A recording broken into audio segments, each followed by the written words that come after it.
Halo, selamat sore sahabat Femina yang sudah berkumpul di Instagram Live Femina Magazine pada sore hari ini. Apa kabar semuanya yang sudah masuk? Kita bisa waving dulu. Kita berjumpa kembali dalam program Instagram Live bersama Femina Magazine. Pada hari ini adalah tanggal 13 Juli 2022, hari Rabu. Dan saya, Peti Fatima, akan menemani teman-teman semuanya selama 1 jam ke depan. Selamat sore buat semua yang sudah masuk. Teman-teman, hari ini kita mau membicarakan sesuatu yang sebetulnya tidak menyenangkan, tetapi masalah ini perlu kita bicarakan dan kita perlu tahu lebih banyak mengenai masalah ini karena ini menyangkut soal keamanan kita sebagai perempuan dan juga anak-anak ya. Dan teman-teman udah tahu bahwa belakangan ini berita-berita yang sangat meresahkan adalah meningkatnya tindakan pelecehan dan kekerasan seksual bagi perempuan di ruang publik, dan tidak hanya perempuan dewasa, juga pada anak-anak. Dan yang semakin miris adalah kita juga banyak menyaksikan di media massa bahwa beberapa institusi sekolah juga mengalami hal tersebut dan dilakukan oleh pendidik itu sendiri.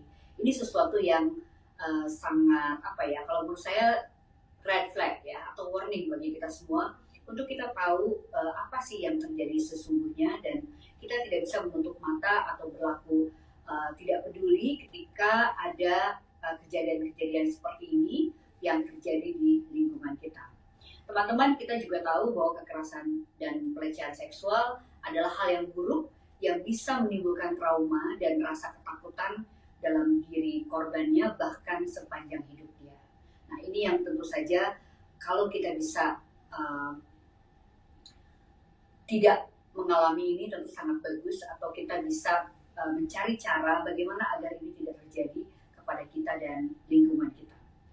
Teman-teman, saya mau membacakan ada dua data yang saya pengen bacakan sebagai awal dari live kita pada sore hari ini. Kita berbicara mengenai kekerasan seksual terhadap perempuan.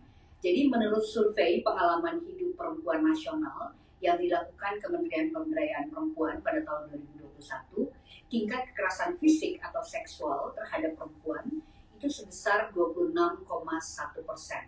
Cukup besar ya. Dan secara detail sebanyak 13,8% perempuan usia 15 tahun sampai 64 tahun selama hidupnya pernah mengalami kekerasan fisik.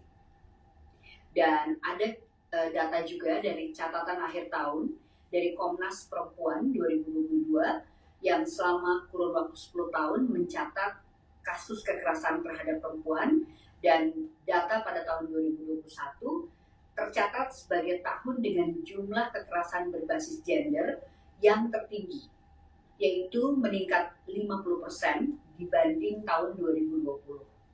Ini cukup mengerikan datanya ya.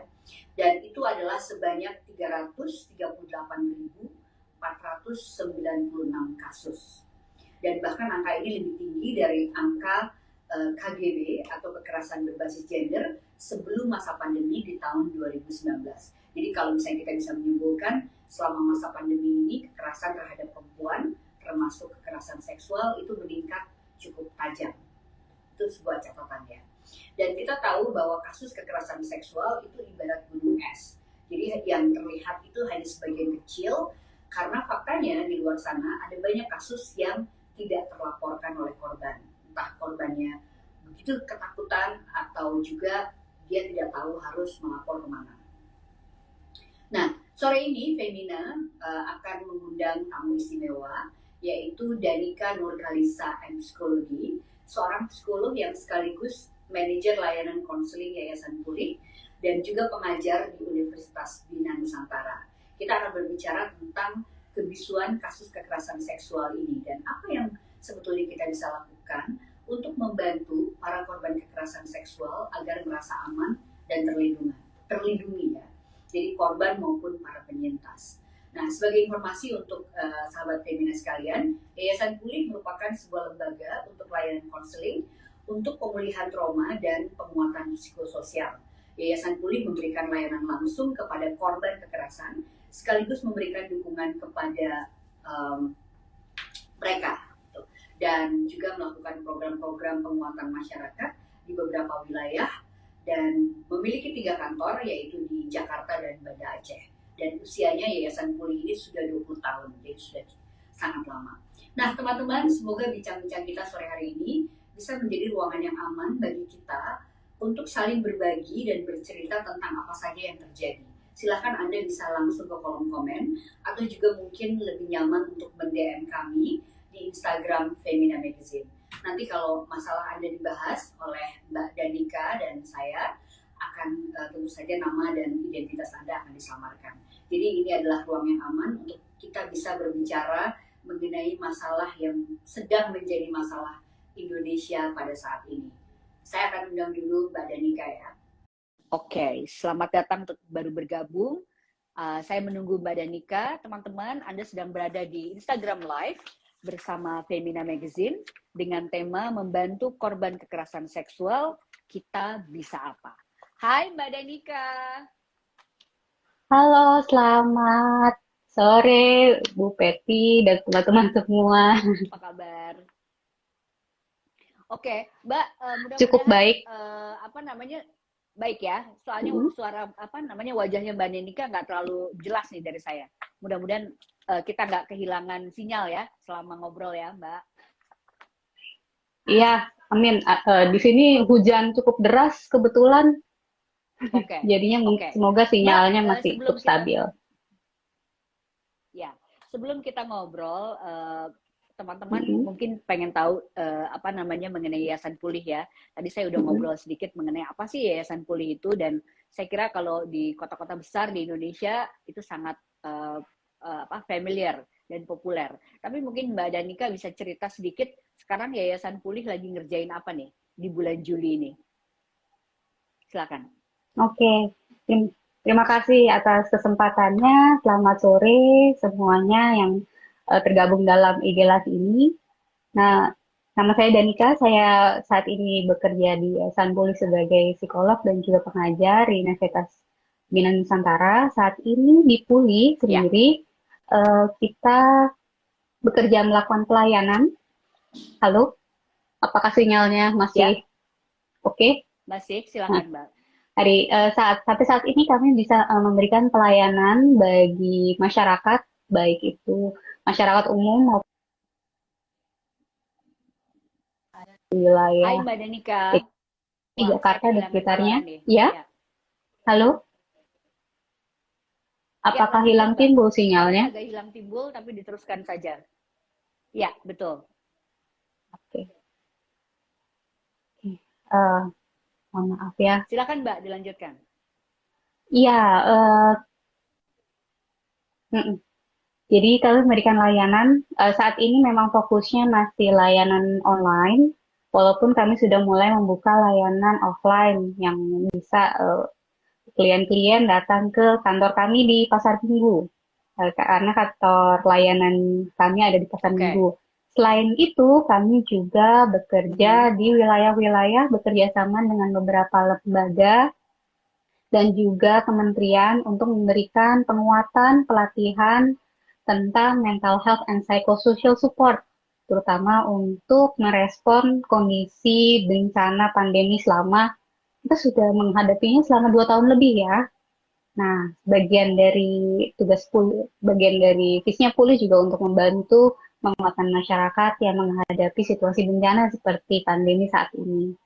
Jadinya kami fokus kerja saat Oke. itu di situ, Bu Peti. Mm-mm.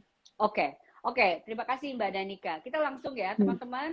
Sekali lagi kita lagi ngobrol dengan Mbak Danika dari Yayasan Pulih. Kita mau berbicara mengenai uh, kasus kekerasan seksual yang belakangan ini begitu ini sebenarnya tidak suka saya ngomong begini, tapi begitu meningkat dan mencuat ke permukaan sehingga kita tahu bahwa itu pasti pada kenyataannya memang banyak gitu ya.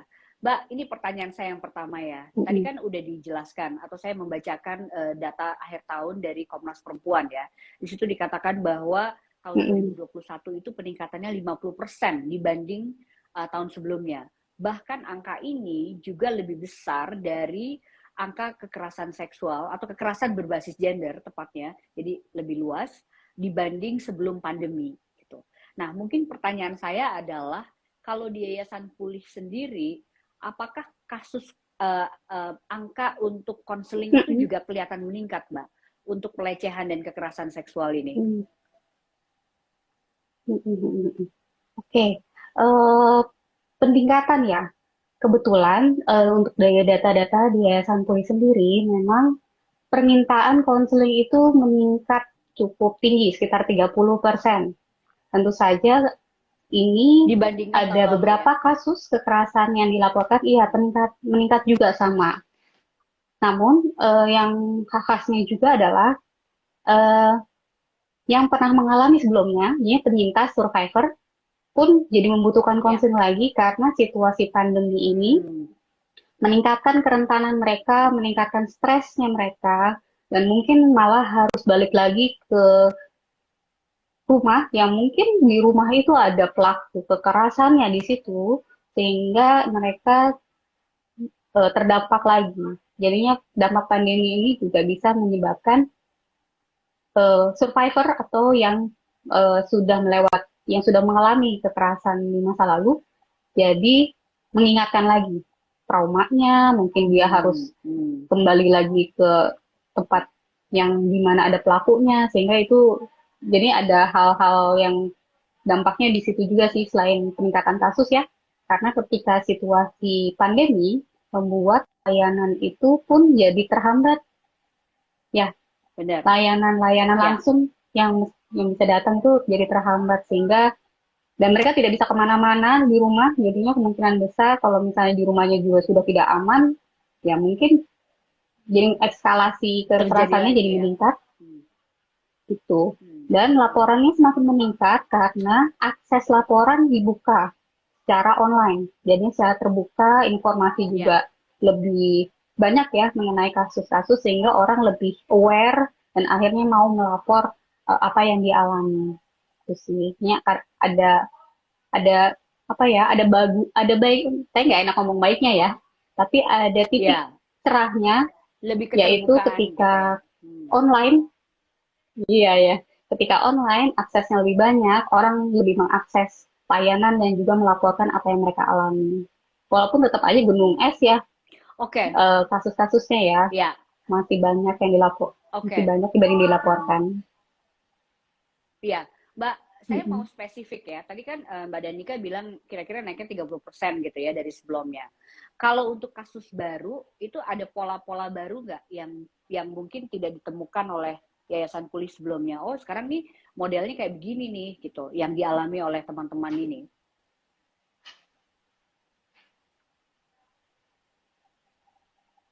Mohon maaf, saya nggak menangkap pertanyaannya karena terputus. Oke, Mbak Danika bisa dengar suara saya? Halo? Agak keputus. Mbak Danika bisa dengar suara saya? Halo. Terdengar, tapi tadi agak keputus sih, jadinya nggak bisa dengar. Tapi agak keputus-putus ya. Oke. Suara saya kedengeran nggak ya secara jelas? Sekarang putus-putus nggak? Kedengeran? Oke. Sedikit, Mbak, masih agak. Tadi kan Anda bilang bahwa ada 30% peningkatan dari teman-teman yang melakukan konseling ke Yayasan Pulih. Sampai situ bisa dengar suara saya ya? Nah, dari 30% itu, saya pengen tahu kalau kasus baru, jadi bukan kasus yang kembali. Tadi yang Anda ceritakan kasus yang kembali kan? Mereka kembali melakukan konseling. Tapi kalau yang kasus baru, itu ada pola baru nggak? Sesuatu yang baru yang belum pernah ditemukan sebelumnya. Jadi pola kekerasan seksualnya mungkin seperti apa gitu. Kita pengen tahu juga, Mbak. Oh yang berbeda ya kekerasannya ya. Mungkin yang berbeda adalah peningkatannya itu modus dan lokusnya ya. Lokus maksudnya media yang dilakukan atau digunakan oleh pelaku dalam melakukan pelecehan kekerasan seksual sekarang lebih banyak menggunakan teknologi, yaitu yang sering disebut sebagai KBGO, kekerasan kekerasan online, betul. Berbasis gender yang online. Jadinya lewat WhatsApp, lewat Instagram, lewat apa ya, dan sosial media lain itu digunakan untuk melakukan kekerasan pada korban. Oke. Dari apa Hmm. namanya sejumlah 30% itu kira-kira yang modus baru ini berapa berapa banyak, Mbak? Kalau misalnya detail saya nggak bisa datanya tidak ada di tangan saya ya. Maksudnya berapa banyak. Mungkin Anda bisa mengatakan prosentasenya, Mbak. Tapi ya pasti peningkatannya lumayan. Halo, halo. Tapi yang pasti itu jadi kekerasan sendiri karena itu Ya, meningkat. silakan. Karena biasanya saya nggak bisa sebutkan angka detail ya karena datanya nggak ada di saya sekarang. Maksudnya ada di komputer. Yang pasti itu menjadi kasus yang meningkat bahkan lebih tinggi dibanding kasus-kasus yang biasanya diterima oleh puli. Karena puli itu biasanya kan menerima kasusnya paling banyak kalau kekerasan adalah KDRT. Tapi tahun Ya, lalu dan tahun lalu yang 2020, 2021 yang paling banyak adalah kekerasan seksual, terutama KBGO. oke. Oke, saya bisa lanjut ya. Kedengeran suara saya, Mbak? Mm-mm. Oke. Saya mau bertanya mengenai ini. Kan selalu dikatakan bahwa angka-angka kekerasan seksual atau kekerasan berbasis gender itu adalah disebut sebagai puncak gunung es. Gitu ya, disebut sebagai Mm-mm. secara umum disebut sebagai puncak gunung es karena sebetulnya yang tidak melapor atau data yang tidak diketahui itu barang pasti lebih banyak daripada yang diketahui. Pertanyaan saya adalah sebenarnya kalau kita bilang puncak gunung es itu berapa persennya sih dari 100% itu kira-kira? Karena kalau misalnya apa namanya secara umum Mm-mm. kalau kita menyebut puncak gunung es itu sebenarnya 25%. Jadi 75% itu ada di bawah gitu. Tapi apakah untuk data-data kekerasan berbasis gender ini sama nggak menurut Anda? Kenapa aku maaf? Jadi yang saya halo, Ya, kenapa? Saya mohon maaf tadi saya cuma Anda. mendengar puncak gunung es. Pertanyaannya belum saya tangkap. Oke, saya ulang pertanyaannya Mbak ya. Saya ulang pertanyaannya. Jadi pertanyaannya Ya. adalah, kalau kita bicara mengenai data-data kekerasan seksual ini, selalu dikatakan bahwa data-data Mm-mm. yang muncul atau yang bisa diketahui itu adalah puncak sebuah gunung es. Gitu artinya yang tidak Mm-mm. kelihatan itu pasti lebih banyak gitu. Nah, pertanyaan saya adalah sebetulnya kalau pakai prosentase kira-kira yang kelihatan tuh berapa persen sih? Dari maksudnya kalau kita bisa bikin kayak semacam prediction atau apa, itu Mm-mm. sebenarnya nggak kelihatannya tuh berapa persen? Mm-mm.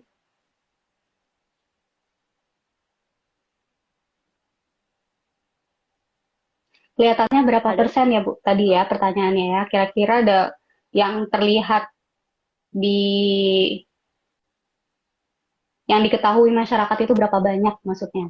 Nah, kalau misalnya di ngomongin Yang persentase, tidak saya juga nggak diketahui bisa berapa bilang banyak? berapa Sorry Mbak, kok yang halo? tidak diketahui. Pertanyaannya Oh, yang justru tidak yang diketahui. tidak diketahui.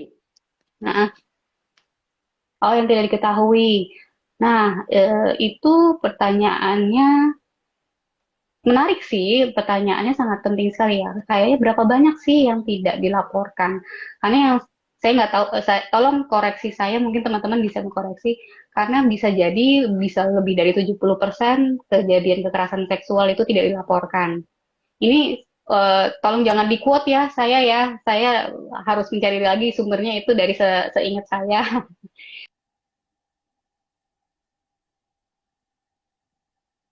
Kekerasan seksual itu memang di banyak kekerasan seksual itu kan ada di ranah yang lebih private dan banyak juga kasus kekerasannya itu dinormalisasi ya sehingga tidak dilaporkan. Ya, bisa jadi angka 70% lebih tinggi daripada itu tergantung bagaimana masyarakat konteksnya di daerah tersebut ya itu eh, permisif terhadap kekerasan seksual, permisif terhadap perilaku-perilaku yang melecehkan perempuan. Gitu sih bisa jadi kalau misalnya daerah itu atau situasi di daerah situ lebih permisif, angkanya lebih tinggi lagi. Oke. Pengaruhi Hmm. sih dalam pelaporan, adanya pelaporan atau tidak. Oke. Oke, ini satu yang Mm, menarik ya, karena sebenarnya kalau kita ngomong puncak gunung es itu, secara umum kalau kita mengatakan sebuah isu itu disebut sebagai puncak gunung es itu biasanya yang kelihatan itu cuma mm, 25%, jadi 75%-nya itu tidak kelihatan. Itu berlaku umum sebenarnya gitu. Oke Mbak, oke kita lanjut mm, ya ke pertanyaan berikutnya. Ini saya mau bertanya mm, mengenai kasus yang sekarang lagi banyak apa lagi mm, banyak dibicarakan, yaitu kekerasan seksual yang mm, terjadi di lingkup pendidikan. Jadi di mm, lingkungan mm, pendidikan ya. Kalau di datanya Catahu dari Komnas Perempuan itu mm, menyebutkan kekerasan berbasis gender itu yang paling tinggi adalah di perguruan tinggi sebanyak mm, 35%, lalu di pesantren menempati urutan kedua yaitu sebanyak 16%, dan selanjutnya di sekolah SMA atau SMK sebanyak mm, 15%. Jadi 35, 16, mm, 15 ya. Perguruan tinggi, pesantren, lalu sekolah SMA atau SMK. Saya kepengen pandangannya Mbak Danika dari Yayasan Pulih mengenai ini. Ini sebenarnya apa sih kalau ada dari teman-teman dari Pulih yang biasanya mendampingi atau melakukan mm, konseling kepada para korban mm, ini atau penyintas ini, sebetulnya ini gambar data ini tuh bisa dibacanya seperti apa? mm, mm, mm. Oke, untuk kasus-kasus seperti ini ya, tingginya laporan kasus-kasus kekerasan seksual di institusi pendidikan. Karena kalau Ya, dari kami sendiri juga menerima tuh beberapa kasus-kasus yang memang dari apa namanya yang terjadi di lokus atau konteks pendidikan dengan berbagai pelaku ya, ada pelakunya juga lebih ya, tua atau teman sendiri atau guru. Kalau misalnya kita perhatikan dari ya, situ, kekerasan seksual sendiri kan dilakukan bukan, mungkin ini dibalik lagi ya, kekerasan seksual itu ada mitos yang bilang kalau misalnya kekerasan seksual itu karena pelakunya tidak bisa menjaga nafsu atau menjaga ya, atau tergoda. Nah, ya, ada miskonsepsi di sini bahwa perilaku seksual itu terjadi karena ada penyalahgunaan relasi kuasa antara orang yang lebih punya kuasa dengan orang yang lebih lemah atau yang lebih rentan. Murid sama ya, guru punya relasi kuasa. Guru memiliki kuasa untuk menilai, mengajarkan, sementara murid diajarkan untuk menurut. Sebetulnya itu relasi kalau misalnya dibuat aman, maksudnya dilakukan sebagaimana mestinya perannya, nggak apa-apa. Tapi ada juga yang karena relasi kuasanya itu disalahgunakan, dia menggunakan relasi yang eh, punya power lebih untuk memanipulasi dan mendapatkan eh, man- apa ya sesuatu. Nah, saya kok kelihatan hitam ya? halo Mbak. Oke, sorry. Iya, halo. Saya teruskan ya. Maaf tadi kelihatannya gelap. Jadi kalau melihat dari institusi ini memiliki relasi kuasa yang kental sebetulnya. Ada kekerasan Ya, sendiri ya, maksudnya punya kuasa dan juga punya dan kita lihat sendiri apakah institusi itu pun memiliki perspektif gendernya itu setara atau enggak. Seringkali kadang-kadang tidak. Yang hmm, itu juga menguatkan ya, persepsi bahwa oh kekerasan seksual itu tidak ada, itu cuma bercanda, itu eh, hmm, bukan itu tabu yang nggak boleh disebut. Padahal ketika ada relasi atau malah dipermisifkan ketika ada suatu bentuk kekerasan seksual atau malah menyalahkan ya, korban karena dianggap korbannya yang menggoda lah atau yang seperti apa. Nah, itu sebenarnya miskonsepsi itu yang membuat penanganannya jadi tidak efektif dan akhirnya dianggap tidak serius ya kasus-kasus seperti itu sehingga terus ada. Makanya ketika ada Permendikbud yang nomor 30 itu sangat disambut dengan baik, artinya melihat ini loh, ini sesuatu yang serius bahwa relasi kuasa di institusi pendidikan bila tidak diatur, dipahami bahwa adanya ketimpangan di dalam situ, maka kejadian kekerasan seksual bisa jadi berulang karena akarnya adalah itu ya, ketimpangan relasi kuasa, ketidaksetaraan gender di dalam institusi tersebut yang menyebabkan adanya kekerasan seksual itu nggak apa-apa atau permisif atau bahkan ditutupi. Itu sih yang dari perspektif kami ya melihat seperti itu. Dan juga faktor ketidaktahuan, tidak memahami ya bahwa apa sih kekerasan seksual itu, bentuk-bentuknya seperti apa.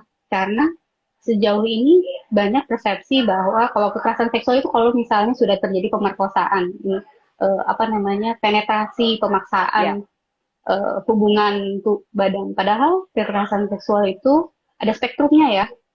Ada bentuk pelecehan seksual, ada juga bentuk-bentuk kayak perisakan secara seksual, bentuk-bentuk yang butuh juga di psikoedukasikan, disosialisasikan sehingga dipahami bahwa ini juga bentuk kekerasan seksual yang kalau misalnya kita permisif itu bisa jadi perilaku-perilaku stereotipe atau yang dianggap tidak serius ya tanda kutip ya, dianggap bercanda kalau misal tentang pelecehan seksual, kalau tidak segera diatasi, dianggap itu sesuatu perilaku yang salah, bisa meningkat ke kasus kekerasan seksual yang lebih serius yang bisa banyak menyakiti orang lain dalam institusi itu.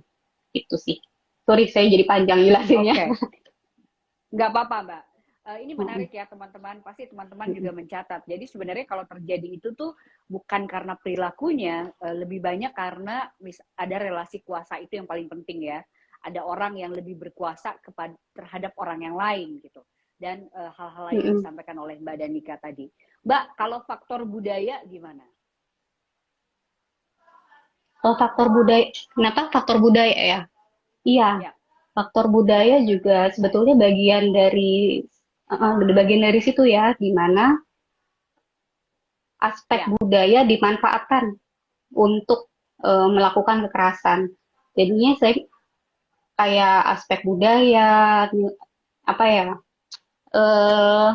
interpretasi agama kan sebetulnya menurut kami bahwa itu kan sebenarnya adalah kayak hal-hal baik tapi digunakan bagi orang yang memiliki keinginan tertentu, tujuan tertentu.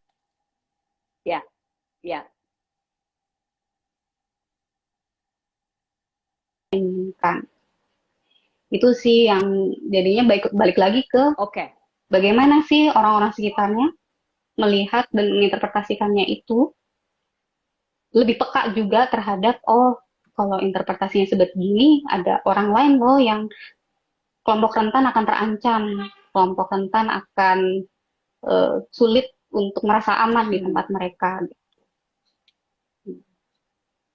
Ya,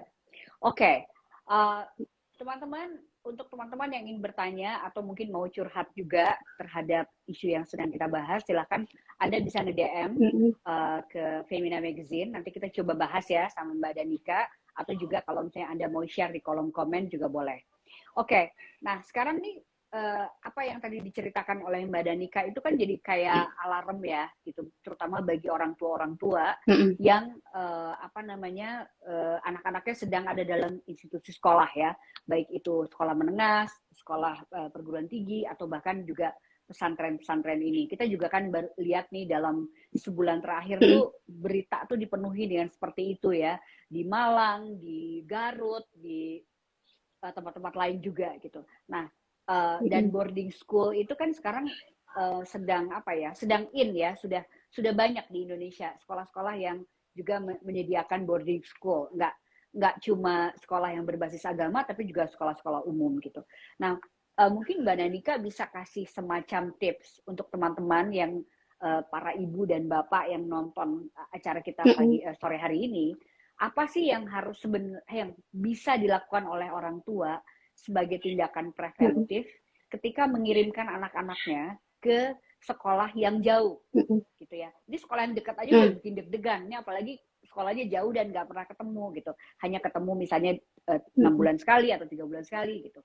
Dan apa sebenarnya juga yang bisa diberikan sebagai bekal kepada anak-anak ini ketika dia harus bergaul dan hidup di sebuah lingkungan yang mungkin cenderung tertutup gitu ya, walaupun gede gitu, tapi dengan orang yang itu aja gitu. Nah itu tuh sebenarnya gimana tuh Mbak dalam kasus ini ya, dalam konteks ini gitu.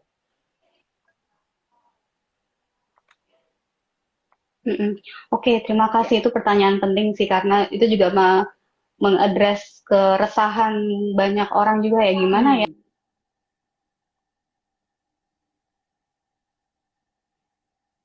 Ya. adik-adik kita, ponakan, ketika situasinya seperti ini. Yang salah satu hal yang kami juga lihat ya dari beberapa kasus, hal yang bisa membantu si penyintas maupun keluarga adalah memiliki hubungan relasi yang baik, komunikasi yang baik satu sama lain. Ketika jadinya di mana relasinya cukup aman bagi si anak untuk bercerita kalau apapun yang dia hadapi atau hal-hal yang mencemaskan di dalam dia menjalani hari-harinya di sekolah. Sehingga bisa dapat informasinya. Jadi dia tidak takut kalau misalnya emang dia ngerasa nggak nyaman. Kalau dia memang mendapat suatu bentuk pelecehan. Karena biasanya kalau misalnya kasus-kasus seperti itu, anak-anak kreatif nggak mau ngomong. Takut. Takutnya dia yang dimarahin. Karena apalagi kalau misalnya diajarkan bahwa, oh perempuan itu kalau mendapat pelecehan itu artinya perempuan yang salah. Tambah nggak mau ngomong. Itu. Bapak Ibu atau mungkin kebanyakan ibu yang nonton kita kalau misalnya merasa nggak nyaman nih sekarang kok banyak sekali kejadian yang tidak diinginkan ini di institusi sekolah ya. Mbak Danika, sekarang sebaliknya nih, kan tadi kita ngomong dari sudut pandang orang tua yang mau melepas anaknya ke sekolah ya. Sekarang kalau misalnya dari sudut pandang para pendidik sendiri atau institusi sekolah. Tadi kan Mbak Danika bilang sebenarnya sebagai orang tua boleh loh bertanya, mendalami sebenarnya sekolah ini kalau ada kasus-kasus seperti ini meresponnya seperti apa gitu kan. Entah kita mungkin mencari informasi atau kita bertanya langsung, itu kan sesuatu yang bagus ya gitu. Jadi untuk fact check. Tapi kalau misalnya barangkali di sini banyak juga pendidik yang nonton program kita. Sebenarnya kalau dari institusi sekolah tuh gimana sih yang bisa dilakukan oleh sekolah agar hal-hal seperti ini tuh nggak terjadi gitu. Entah itu misalnya antar murid atau juga dilakukan oleh koleganya mereka gitu kan. Kadang-kadang ada mungkin esprit de corps ya untuk nggak enak ngomong atau gimana gitu. Apa pandangan dari teman-teman dari Puli? Oke. Untuk si sekolah, salah satu hal yang memang penting itu adalah menguatkan diri dengan pengetahuan. Salah satunya yang penting itu. Karena memahami isu kekerasan seksual itu bukan yang satu kali pelatihan langsung pinter gitu ya. Kita juga butuh latihan, melihat, memperhatikan, dan juga refleksi ke diri sendiri mengenai bagaimana sih saya memperlakukan kolega saya, memperlakukan orang yang berbeda, perempuan yang beda jenis kelamin, yang orang dengan kerentanan. Apakah saya punya persepsi yang inklusif atau eksklusif? Jadinya mengembangkan diri. Karena pengetahuan itu penting. Jadinya membekali diri dengan pengetahuan apa sih itu bentuk-bentuk kekerasan seksual, apa sih ketimpangan relasi yang menjadi akar dari kekerasan seksual.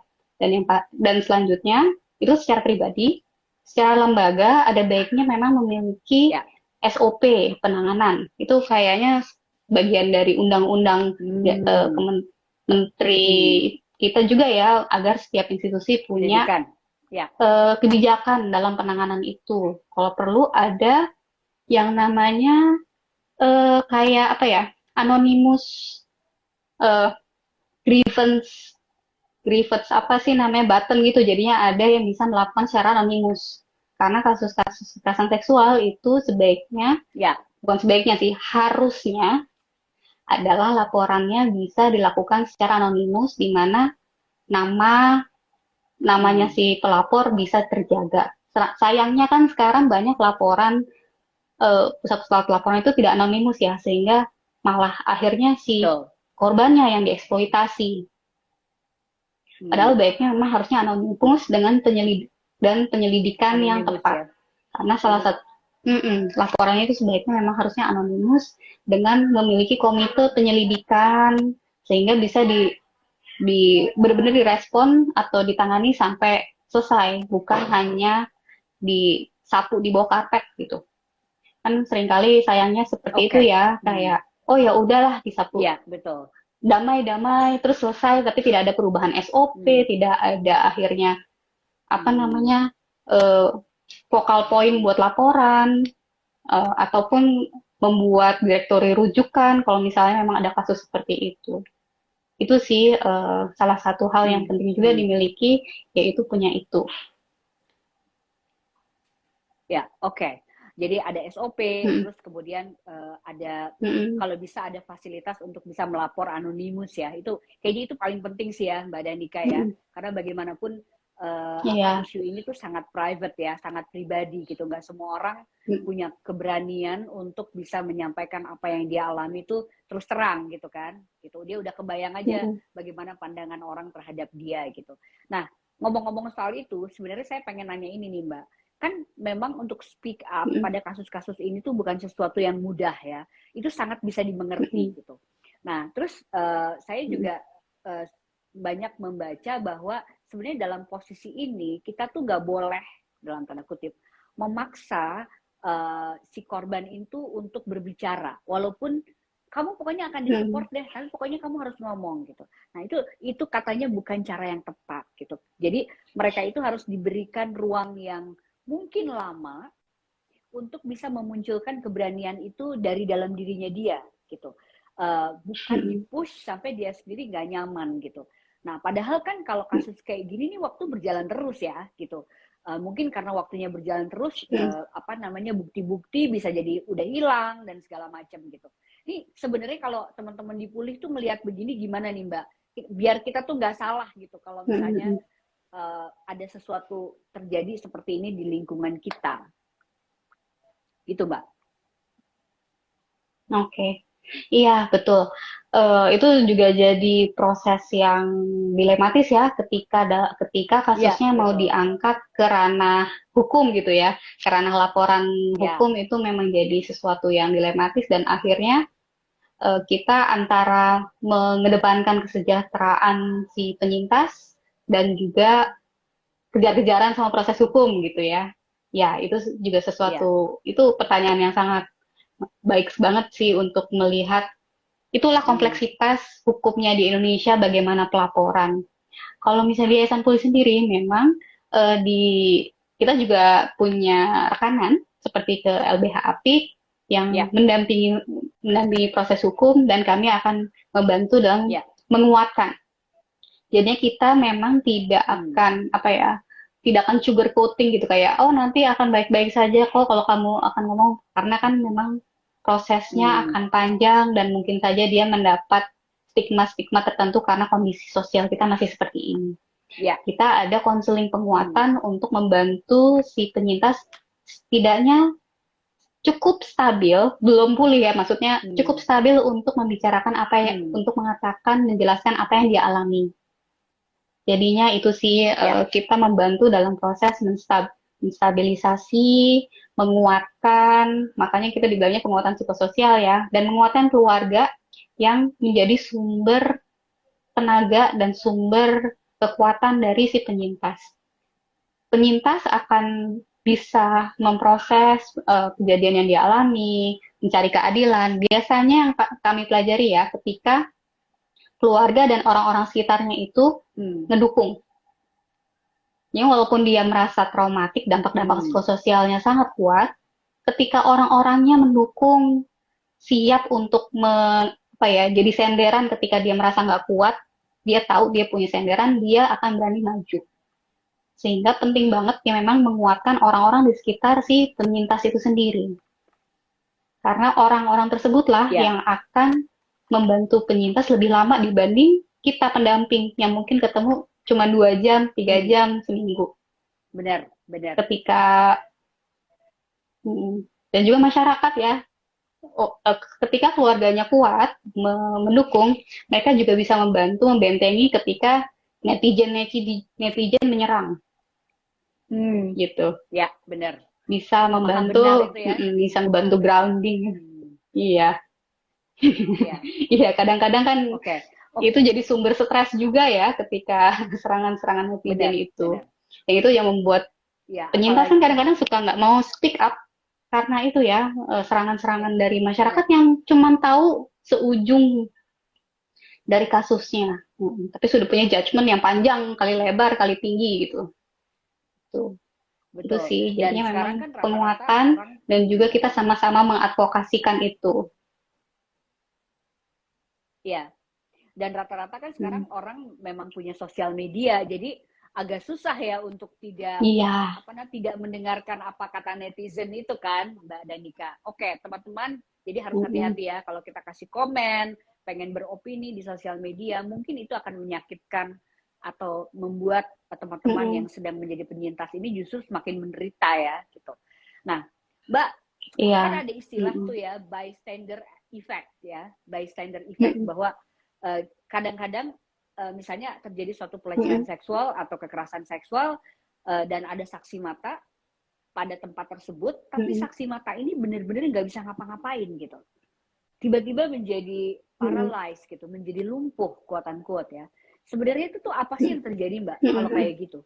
Apa karena sangat takut atau bagaimana? Mm-mm. Oke, oke. Iya, menarik. Ya bystander effect ya, di mana ketika kita melihat, Hmm. kita menjadi saksi dari kekerasan seksual, ada juga yang tidak Ya. bisa merespon.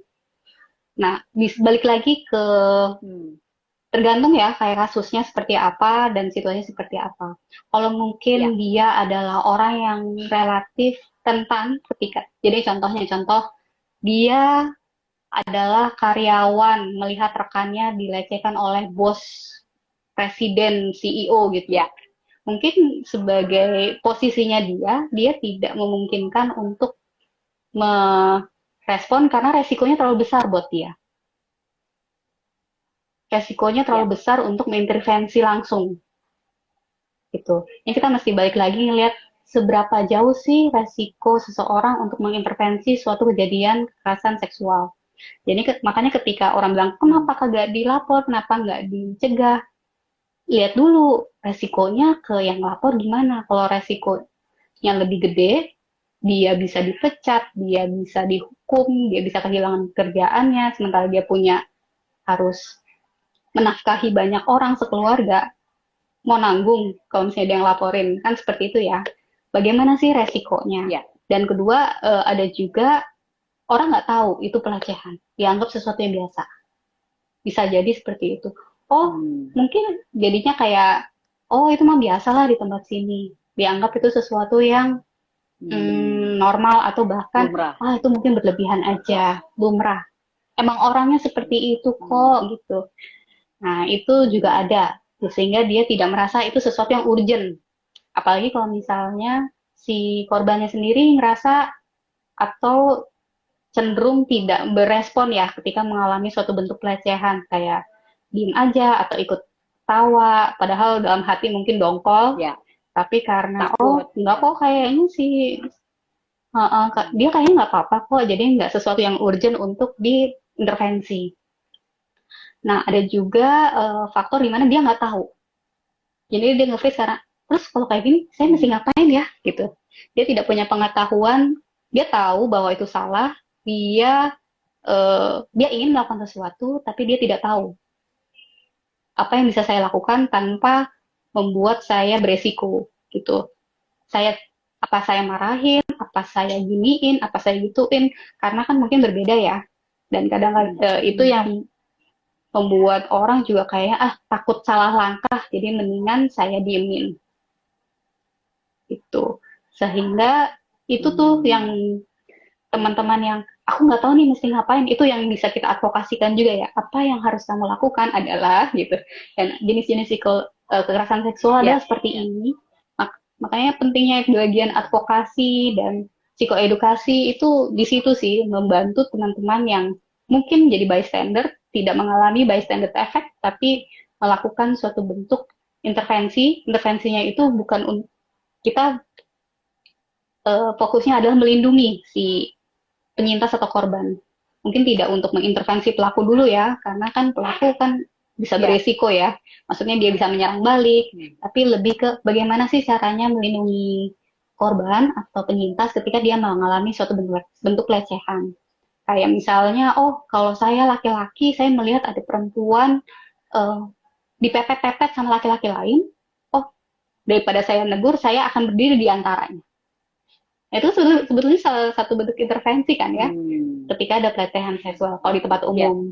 Betul. Atau kalau misalnya ada orang dideketin, saya alihkan perhatian si pelakunya, suruh dia bercanda yang lain. Itu sebetulnya salah satu intervensi yang halus, yang mungkin tidak beresiko. Jadinya sharing cara-cara mengintervensi ketika melihat kekerasan seksual itu sebetulnya juga penting, juga bisa diberitahu ke teman-teman untuk membantu kalau misalnya ada seperti ini, apa ya yang sebaiknya saya lakukan. Itu sih salah satu hal yang bisa membantu. Oh, satu lagi. Sorry ya, jadi panjang. Satu hal yang mungkin membuat orang freeze itu adalah mungkin dia pernah memiliki trauma yang dia pernah mengalami seperti itu, sehingga dia tidak tahu mesti ngapain. Ya, jadinya mungkin saja dia langsung, oh, lihat seperti itu, terus dia kayak diem. Jadinya reaksinya lebih reaksi retraumatisasi, sehingga dia tidak mampu untuk mengintervensi atau bahkan mampu untuk berespon dengan tepat karena dia jadi terpicu, jadi malah ikut takut. Itu sih ketika itu juga bisa salah satu alasan ya ketika seseorang nge-freeze ketika ngeliat itu. Oke, Mbak, ini sangat menarik ya. Saya mau ngedalamin sedikit. Tadi kan Mbak Danika bilang sebenarnya sebaiknya setiap orang tuh punya pengetahuan mengenai bagaimana dia bereaksi yang bukan mengintervensi si pelaku, tapi melindungi korbannya. Kalau tadi Mbak Danika bilang nih kalau kayak gini advokasinya mesti lama gitu ya. Tapi dan Anda udah nyebutin beberapa hal tadi ya, berdiri di antara misalnya orang yang mau diganggu atau mengalihkan perhatian dan segala macam. Mbak, kasih lagi dong 3 aja. Apa yang bisa dilakukan oleh kita kalau tiba-tiba kita menjadi saksi dan kita masih bisa bereaksi terhadap kejadian itu yang bisa dilakukan oleh kita gitu untuk bisa melindungi si penyintas ini atau si korban ini. Sebagai bystander ya. Oke. Tadi sudah 2 ya, seperti kita mengintervensi pas kejadiannya.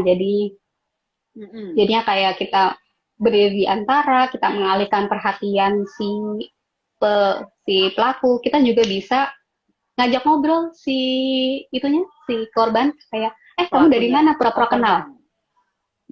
Korban. Jadinya anggap karena pelaku akan takut, apalagi kalau di tempat umum ya, akan takut kalau misalnya, oh ternyata dia ada temennya. Gitu. Lu dari mana? Gitu. Jadinya kalau ada untuk orang seperti stalking ya, stalking juga bentuk pelecehan seksual. Kalau dia merasa nggak aman, terus ada yang ngedekati, tolong dong, ini di belakang saya ada orang yang ngikutin saya. Kita bisa pura-pura, lu dari mana? Mau ke? Jadi kita bisa so akrab gitu sama si korban, lu dari mana? Gimana kabar nyokap lu gitu ya. Jadinya kita kesannya kayak temennya dia untuk membantu dia. Akhirnya si orangnya pergi karena orang pelaku itu akan takut ketika dia ada temennya, nanti bisa macam-macam. Itu salah satunya. Dan selanjutnya kita kalau misalnya emang kejadian kalau misalnya memang kita agak melihat ada urgensi, kita bisa teriak, masih ngebantu untuk merespon, mungkin kita bisa menjatuhkan benda keras atau kita bisa mengeraskan suara kita untuk ngasih tahu kita ada di sini, bahwa kamu tidak sendirian nih, kita ada di sini gitu. Dan kalau misalnya memang di situasi kayak di KRL atau di situasi di mana ada figur otoritas yang bisa membantu kayak satpam, kita bisa mencari, kayak kita di mall gitu ya, di mall mungkin kita di satpam kita bisa mengajak atau minta tolong, Pak, itu ada, saya curiga nih ada mbak yang digangguin, boleh nggak kesini gitu, sehingga ada figur otoritas yang ngebantu sehingga bisa diproses lebih jauh. Itu sih kalau misalnya yang di situasi-situasi yang umum ya, untuk tips-tips untuk mengintervensi kejadian itu. Dan setelah itu tentu saja ini kita udah enggak tambahan. Setelah itu tentu saja kita bisa tanya. Ya. Tinggal sedikit lagi waktunya Mbak. Saya cuma punya waktu satu pertanyaan lagi untuk Mbak Nanika sebagai pengakhir juga. Tadi kita udah berbicara macam-macam ya. Mudah-mudahan teman-teman bisa terinformasi dan pasti teman-teman di Yayasan Pulih juga akan senang kalau diganggu, ditanyain tentang hal-hal ini ya, untuk agar kita lebih teradvokasi. Mbak, pertanyaan saya yang terakhir nih seperti ini. Kita tahu bahwa sekarang ini publik tuh gampang banget memberikan comments atau memberikan reaksi terhadap kejadian-kejadian yang terjadi dalam masyarakat dalam hal kekerasan seksual atau yang berbasis gender gitu ya, terutama karena kehadiran sosial media ini gitu. Nah, pertanyaan saya ke Mbak Danika, kalau menurut teman-teman di Yayasan Pulih, reaksi publik apa aja yang sangat tidak tepat dan tidak boleh dilakukan ketika mengomentari kasus kekerasan seksual? Maksudnya dalam arti mungkin dia mencederai kepercayaan korban, menyakiti hati korban, atau justru memperkeruh suasana. Ini kan netizen ini seneng banget ya, maha benar gitu. Pokoknya menurut dia begini gitu kan. Nah, silakan Mbak kalau mau kasih reality bite sama kita. Silakan Mbak. Iya, betulnya ini salah satu hal yang kita hadapi dan kita juga proses, bahwa kita tidak bisa mengontrol reaksi orang lain sebetulnya. Kita maksudnya bagaimana respon masyarakat itu sebetulnya di luar kuasa kita. Seusaha kita pun menjelaskan apa sih ini kejadiannya, tapi kalau misalnya dia mau mikirnya itu, ya itu aja gitu. Dengan kata lain, tidak perlu buang-buang energi untuk mengubah persepsi netizen yang menyerang. Kita lebih arahnya adalah ke edukasi kalau misalnya untuk orang-orang yang ingin belajar. Jadinya kita ingin menularkan orang-orang yang ingin merespon dengan baik. Harapannya itu kayak ada kayak offset istilahnya, saya pakai istilah kayak carbon offsetting gitu. Jadi ketika apa yang karbon yang dikeluarkan, kita bisa kompensasi dengan informasi-informasi yang benar, orang-orang yang teredukasi, sehingga yang toksik-toksik atau yang menyerang ini akan lama-lama mengecil gitu. Dengan kata lain, lebih baik kita mengedukasi orang yang tahu, karena hal yang seperti komentar-komentar itu sesuatu yang kita tidak tahu. Karena orang berkomentar itu juga kita nggak tahu kan ya, kenapa sih dia berkomentar seperti itu, kita nggak bisa paham sepenuhnya. Apakah dia lagi kesel? Apakah dia pernah mengalami sebelumnya seperti itu? Apakah dia bot? Maksudnya pesanan? Ya, itu kan ada faktor-faktor seperti itu. Yang bisa kita lakukan adalah mengoffset hal-hal yang negatif yang timbul dari yang mungkin ada dengan informasi psikoedukasi yang tepat, yang kita juga memberikan pengertian bagi orang-orang yang mau belajar seperti itu. Itu sih, dan melakukan ini teman-teman juga IG live, terus ngobrol-ngobrol, membuka diskusi, membuka percakapan mengenai itu. Karena sering sekali karena ini isunya tidak nyaman, orang tidak pengen ngobrol panjang mengenai isu ini. gitu sih. Jadi membuka Ya, percakapan benar, benar. bahwa yuk kita ngobrol tentang isu ini, saling mengerti dan belajar sama-sama gitu sih yang bisa saya jawab. Semoga ini jawabannya sesuai sama pertanyaan tadi ya. Ya, jadi saling mengerti dan membuka dialog ya. Tapi kalau saya sih mau menambahkan, Membuka saya dialog. lebih mungkin lebih straight to the point ya. Bahwa kita sebaiknya tidak cepat-cepat berkomentar pada hal-hal yang kita cuma tahu sepotong.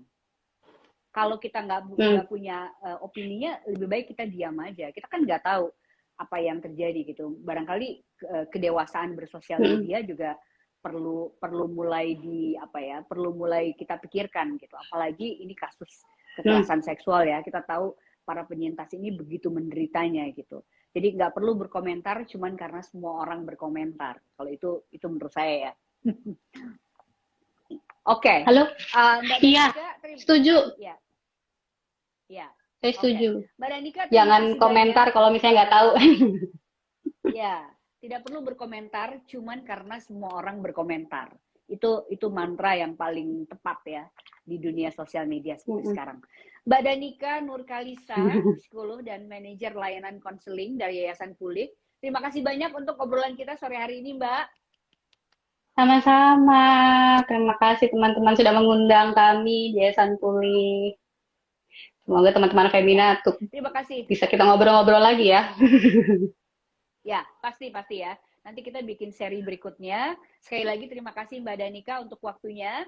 Teman-teman, semoga perbincangan kita sore hari ini bisa menguatkan kita sama-sama karena perempuan berhak untuk merasa aman dan bukan justru merasa tidak aman di tempat-tempat publik ya. Kita bisa bekerja dan beraktivitas dengan aman dan nyaman. Teman-teman, sekali lagi terima kasih banyak. Terima kasih Mbak Danika. Kita jumpa kembali kapan-kapan. Terima kasih. Kami pamit. Iya. Sehat-sehat semua. Oke. Aku mungkin bisa live Mbak Danikanya. Oke, teman-teman, dengan demikian berakhir sudah obrolan kita selama 1 jam pada hari ini berbicara mengenai pelecehan seksual yang sedang banyak terjadi saat ini. Mudah-mudahan apa yang kita bicarakan bisa bermanfaat untuk teman-teman, menambah pengetahuan juga. Dan tetap saja kalau Anda mau bergabung atau ingin bertanya sesuatu tentang hal ini bisa langsung DM di Instagram Femina Magazine. Saya Pati Fatima undur diri, sampai jumpa kembali pada waktu-waktu mendatang. Selamat sore.